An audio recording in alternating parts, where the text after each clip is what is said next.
বাঘের পায়ের ছাপ, কুমিরের ডিম, সুন্দরী গাছের শালমূল, তারপরে মা বাঘের পায়ের ছাপ। এখানে আপনারা এই জিনিসগুলো খুব ভালো করে দেখতে পাবেন। এখন আপনারা যে জায়গাটি দেখতে পাচ্ছেন সেটা হচ্ছে করমজলের একটা দর্শনীয় স্থান। কারণ এই জায়গাটিতে আপনি যদি দেখেন তাহলে দেখবেন আপনি করমজলে এবং সুন্দরবনের যাবতীয় ডিটেলস কিন্তু এখানে দেওয়া আছে।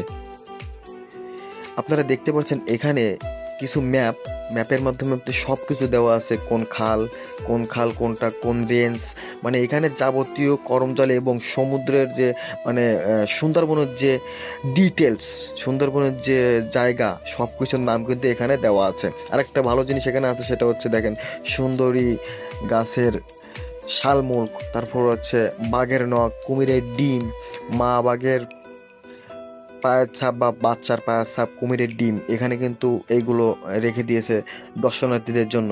দেখেন এখানে আপনার খুলনা রেঞ্জ, খুলনা, করমজল ইত্যাদি।